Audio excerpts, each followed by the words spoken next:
तो guys welcome back to my YouTube channel. आप सब कैसे हैं? आई होप कि आप सब अच्छे होंगे और हम भी यहाँ पर अच्छे हैं। और जैसे कि मैं आपको बता दूँ, दोपहर के समय बजे हैं 2 और हम लगे हैं तैयारियों में।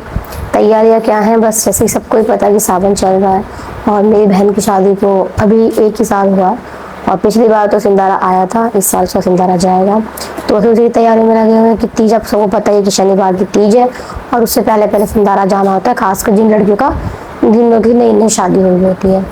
तो बच्चों को सुलाकर सीधा आगे पीछे तैयारी तो खैर नेहा खुद ही कर चुकी है, किसको क्या तैयारी करने की ज़रूरत है।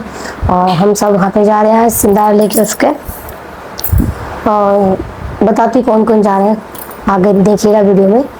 तो बने रहिए आज के मेरे इस ब्लॉग में।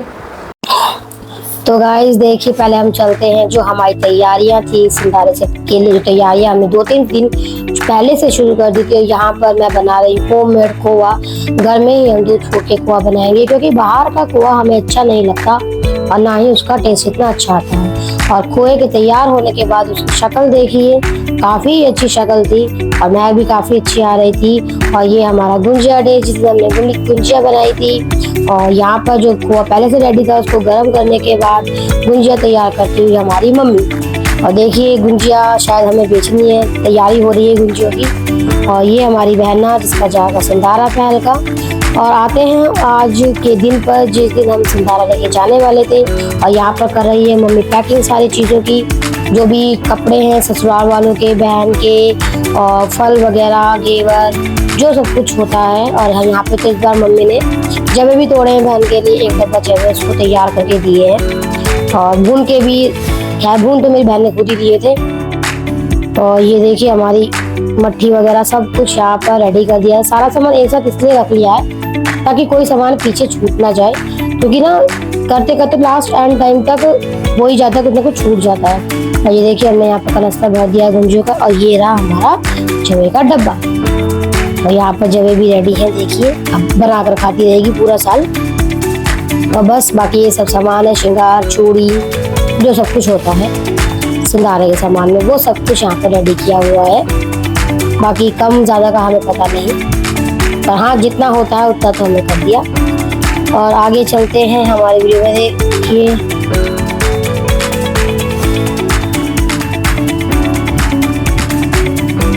और बस सारा सामान अब पैक हो रहा है बैग्स वगैरह में, क्योंकि सामान हाथ में तो जाएगा नहीं। और ये यहाँ पर बैग में तैयार करते हुए मेरी मम्मी सारा सामान।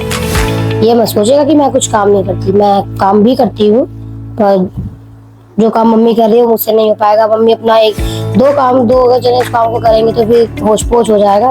तो मम्मी अपना, मैं बोला मम्मी तुम ही करो इस काम को, एक में बहन के और एक में उसके, जो जैसे होता अपना तरीके से हो जाएगा काम, फैलेगा भी नहीं और फिर सबको पता रहेगा किसका क्या है क्या नहीं है। इन सब चीज़ों में मैं खैर पीछे ही रहती हूँ, मुझे समझ में नहीं आता इन सब चीज़ों के बारे में। तैयारी तो खैर नेहा ने करवा दी थी और इस टाइम पे वो सो रही थी। मेरा डिसाइड है तो मुझे क्या पहनूं, सोची फ्रॉक सूट ही पहन लूँ। पहले सोची साड़ी पहन लूँ, मेरा कहाँ लड़का नहीं भाई साड़ी वाड़ी छोड़ना, फ्रॉक सूट पहन लेती हूँ अपना ग्रीन वाला, जो ससुराल लेके गई थी उसे ही पहन लेती हूँ, बढ़िया लग रहा था, उसको पहन लेती हूँ। बाल तो बस भाई रखे हैं जैसे तैसे। और तो चलिए मैं थोड़ा सा पहले तैयार हो जाती हूँ, उसके बाद मिलता है। तो देखिए फ्रेंड्स, मैं हो गई रेडी फटाफट से। बाल मैंने पोनी कर लिए, क्योंकि गर्मी इतनी हो रही है, बाल खोलने का धर्म नहीं है सही बताऊं तो। और ये हमारा लुक, खैर ये तो आपने मेरे को पहले भी दिखा है मेरा सूट। ये वैसे लगता है हैवी है, पर ये है बहुत, मतलब इतना हैवी नहीं है, ठीक लगता है, इसमें गर्मी नहीं लगती ज़्यादा।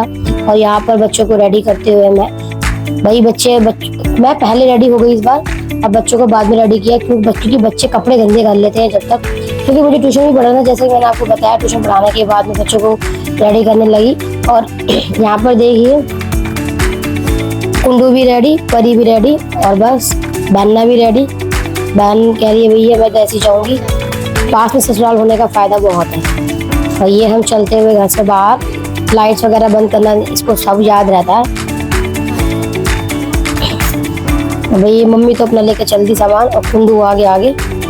और देखिए हम बैठ गए यहाँ गाड़ी में और चलने की तैयारी। परी और कुंडू आगे बैठे हुए हैं, मैं और यहाँ पीछे। अब पापा ड्राइव कर रहे हैं। और बस क्या है, ज़्यादा दूर नहीं है, 10 मिनट की दूरी पर मेरी बहन का ससुराल है। जल्दी ही पहुंच जाते हैं फिर ससुराल। फ़ायदा है, जैसे आजकल लड़कियों को ना पास ही भी आना चाहिए, क्योंकि बेनिफिट बहुत रहते हैं। और ये हम पहुंच गए इसकी ससुराल, और यहाँ पर सारा सामान वगैरह निकालते हुए भाई और बच्चे, और हम पहुंच गए इनके घर पर। और बच्चे यहाँ पर लग गए अपनी मस्ती में, क्योंकि 2-3 बार पहले भी आ चुके हैं तो इनको सब याद रहता है। और देखिए, चाय नाश्ता होने के बाद हमारा खाने की तैयारी भी इन लोगों ने करा की थी। और यहाँ पर खाना भी खाते हुए मैं और परी, कुंडू तो बस खीरे वगैरह ही खा रहा है। मैंने परी को पनीर से रोटी खिला दी है, क्योंकि परी को पनीर पसंद है। और परी देखिए यहाँ पर मेरी वीडियो कैप्चर करते हुए, परी भी मतलब मुझे लगता है कि बड़ी के ब्लॉगर ही बनने वाली है मेरी जैसे। और कुंडू हमारा खीरा, इसका फेवरेट है खीरा, ये कुछ नहीं खाएगा, खीरा और थोड़े से चावल इसने खाए थे, बस इतना ही इसका होता है। और दूध तो मैं इसका लेके ही जाती हूँ हर जगह। और बस सब कुछ होने के बाद अब चलते हुए यहाँ से वो पल जिसमें मतलब हमें जाना था। और यहाँ पर बच्चों को जो मान वगैरह दी जाती है वो देते हुए मेरी बहन की सासू माँ। बस अब चलिए अपने घर की तरफ। बहुत हो गया आज का दिन एंजॉय। और अब ये मतलब ये लगा लीजिए, अब तो ये लंबी जाएगी और लंबी बाद में रहने आएगी कभी। और यहाँ पर सब बातचीत करते हुए जाने की तैयारी। ये है कि मैंने देखा कि आने के दिन जो है वो जल्दी बीत जाते हैं, और जाने के दिन बस आप समझ ही रहे होंगे। मेरी मम्मी मुझे कहती थी, जब हम दोनों बहनें लड़ती थी तो कहती थी कि अभी तो प्यार से रह लो कम से कम, क्योंकि शादी के बाद एक जब जाएगी दूसरी होगी नहीं। जब अलग होगे, जब पता चलेगा कि दोनों बहनें एक दूसरे को देखने तरह जाओगे। लेकिन फिर भी हमारे साथ इतना नहीं हुआ। लेकिन ये है कि वो चीज़ नहीं रहती है शादी के बाद, कुछ दिन के लिए आती है फिर चली जाती है। दोनों लड़ते उड़ते टाइम कट जाता है हम दोनों का, और दुख तो होता ही है। खैर उसको भी हो रहा होगा। मम्मी सही कहती थी उस समय। आज मम्मी की बात अच्छी लगती है कि काश उस समय मम्मी की बातों को समझा होता। और बस क्या ही बोलूँ मैं। तो गाइस बस आज के ब्लॉग में इतना ही, हमारा स्पेशल सिंधारा ब्लॉग। अब मिलेंगे हमारे नेक्स्ट ब्लॉग में। जब तक के लिए सबको bye, thanks for watching. Blog पसंद आया हो तो लाइक शेयर कमेंट करना ना भूलें।